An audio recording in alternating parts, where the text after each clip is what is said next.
एक ऐसा अभिशाप जिसके बारे में जानकर आप सभी के रोंगटे खड़े हो जाएंगे। नमस्कार दोस्तों, मेरा नाम है ऋषि। राउंड अप हॉरर में आप सभी का स्वागत है।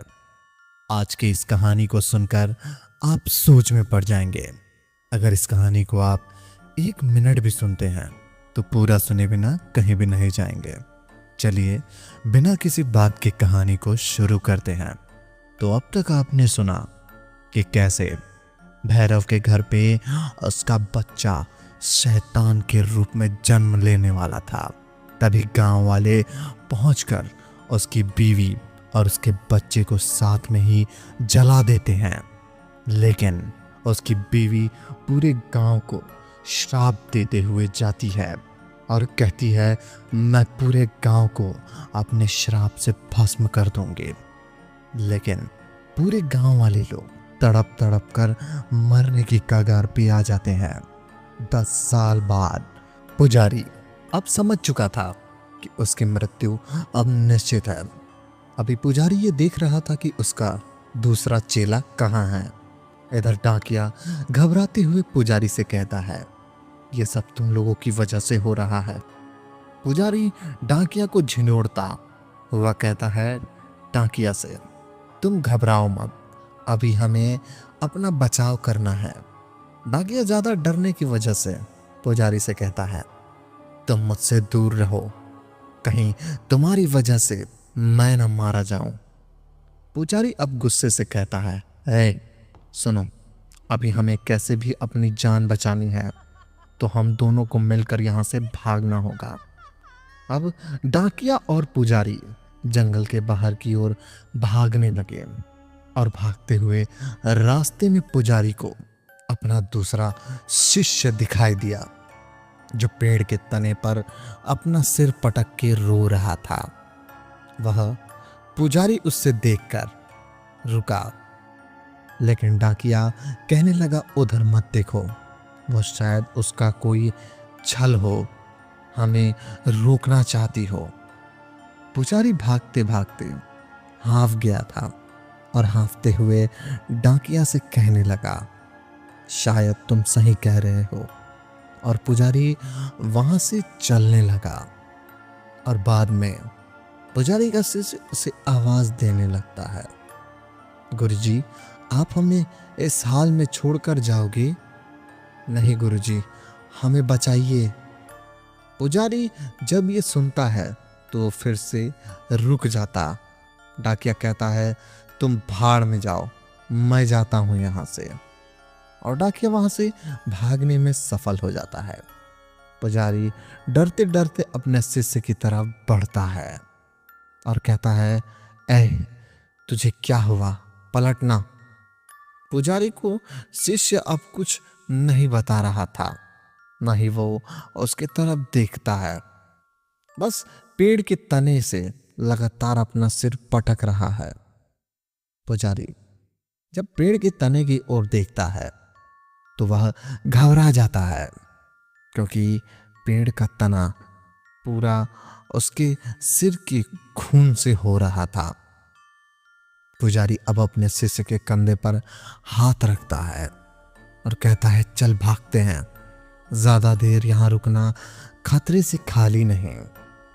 शिष्य जैसे ही पुजारी की तरफ चेहरा करता है, तब पुजारी उसे देखते ही घबरा कर पीछे की तरफ गिर जाता है, क्योंकि वह पुजारी अभी शिष्य त्रिशा के रूप में बदल जाता है। त्रिशा पूजाश्री से कहती है, अपने दूसरे चेले को ढूंढ रहा है, वो देख। ऊपर पुजारी देखता है तो दूसरे शिष्य की लाश खून से लथपथ लटकी हुई होती है। पुजारी त्रिशा से माफी मांगने लगता है। डर से कांपता हुआ वो त्रिशा से हाथ जोड़ता है, मुझे माफ कर दो त्रिशा। त्रिशा कहती है, तू मेरा वंश मिटाना चाहता था ना, लेकिन मिटा ना सका। पुजारी हैरान और घबराते हुए पूछता है, क्या तेरा बेटा जिंदा है? त्रिशा कहती है, हाँ पुजारी, हाँ, तेरे दोनों चेले मेरे बेटे को ही मारा है। त्रिशा कहती है, क्यों मिलना चाहेगा अपने काल से जो तुझे मारने वाला है?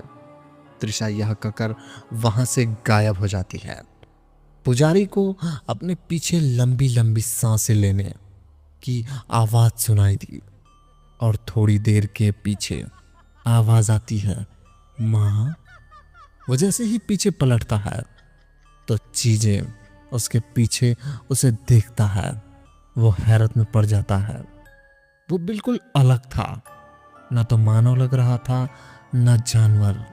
हाल सुकड़ी हुई थी, आंखें बिल्कुल लाल जैसे उनमें खून भरा हो और घुटनों के बल बैठा हुआ था और दोनों आग में और घुटनों के बल बैठा हुआ था और दोनों हाथ आगे किए तरफ झुके हुए, दांत पूरे खून से सने हुए और लंबी लंबी सांसें लेकर पुजारी की तरफ भूखे शेर की तरह देख रहा होता है। पुजारी वहां से अपनी जान बचाने के लिए गांव की तरफ भागता है और त्रिशा का बेटा उसके पीछे पीछे दौड़ता है। गांव वाले वो उस आवाज को सुन रहे जो धीरे धीरे उसके करीब आ रही थी। माँ। वो आवाज इतनी डरावनी थी कि गांव के सभी लोग भयभीत हो जाते हैं। थोड़ी देर में गांव के पुजारी भागता हुआ नजर आया जो उसकी ओर आ रहा था। पुजारी जैसे ही त्रिशा के घर को पार करता है, त्रिशा सामने आ जाती और त्रिशा का बेटा धीरे धीरे पुजारी की तरफ बढ़ता है और उसके बिल्कुल करीब आ जाता है। पुजारी त्रिशा के बेटे को अपने करीब देखकर अब हिम्मत हार जाती है और रोते हुए झुक जाती है। त्रिशा उस पुजारी से कहती है, गांव वालों की सच्चाई बता या फिर तेरे मरने के बाद में बताऊं।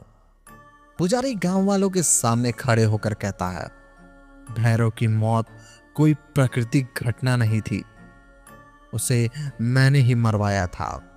गांव वाले यह सुनकर चौंक जाते हैं। पुजारी कहता है, तुम लोगों ने मंदिर आना बंद कर दिया था तो पुजारी लोगों का क्या होता, इसीलिए तुम लोगों को अंधविश्वास की बात सुनाकर मैंने त्रिशा के बच्चे को जलाने के लिए तुम्हें भड़काया था। गांव वाले ये सब सुनकर उन्हें एहसास हो जाता है कि उन्होंने पुजारी के साथ मिलकर कितना बड़ा अनर्थ किया था। अब त्रिशा गांव वालों से कहती है, अब तो एहसास हो गया कि तुम लोगों को क्या अनर्थ किया है। जब तुम लोग मुझे जलाना चाहते हुए थे तो मैंने अपने बच्चे को बचाने के लिए अपने घर के पीछे खिड़की से अपने बच्चे को बाहर की तरफ कर दिया था और उस वक्त वो पागल औरत आ गई जिसे तुमने उस पर चुड़ैल का साया है ये समझकर उसके बच्चे को मार दिया और उसे भी पत्थर मार के उस गांव के बाहर भगा दिया। वो जंगल में रहने लगी थी। जब उस औरत ने मुझे जलते हुए देखा तो वो मेरे पास आई और मेरे बच्चे को ले लिया। उसने मुझे बचाने की कोशिश की लेकिन जगह इतनी थी कि केवल मेरा बच्चा उस जगह से निकल पाया। मैंने उसे अपने बच्चे को पालने की जिम्मेदारी दी और मरने के बाद मैं रूह बनकर अपने बच्चे के आसपास रहे। लेकिन मेरा बच्चा इतना बड़ा हो गया कि चल फिर लेता और बोलने के लिए सिर्फ माँ शब्द ही सीख पाया और वो औरत भी मर गई। उसके बाद मेरा बच्चा दर बदर भटकता रहा। मैं उसके पास होकर भी कुछ न कर पा रही थी और मेरा बच्चा जानवरों के बीच रहकर उन जैसा ही बन गया। लेकिन ईश्वर इतना ही कठोर नहीं है, मेरे बच्चे को मेरी रूह देख पाने की शक्ति दी ताकि मुझे देखकर अकेला महसूस न करे। वो मुझे माँ कहने लगा। तब मुझे ऐसा लगा कि भगवान भी मेरे साथ है। इतने में मुझे पुजारी उठकर भागने लगा और तभी त्रिशा के बेटे ने उसके गर्दन अपने तेज हाथ से वार किया। उसके बाद पुजारी की गर्दन गांव वालों के पास गिरती है। सभी गांव वाले बहुत डर जाते हैं। वो झुककर त्रिशा से माफी मांगने लगते हैं।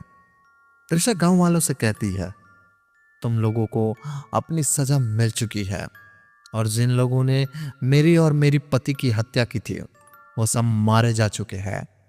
तुम सभी लोग अभिशाप से मुक्त हो, लेकिन मेरे बच्चे को अपने बीच रखकर इंसान बनाकर घबराना नहीं। यह अब किसी से कुछ नहीं कहेगा, इसका ख्याल रखना। गांव वाले कहते हैं, हम इसका ख्याल रखेंगे। हमने जो किया गलत किया था, लेकिन आपके बच्चे की देखभाल करके हम अपनी गलती सुधारेंगे। त्रिशा कहती है, एक बात और, मेरे पति भैरव का अंधविश्वास तंत्र गलत है और पुजारी की अंधविश्वास वाली बात गलत है। फिर कभी ऐसी गलती मत करना, वरना इसका इंजाम ऐसा ही होता है।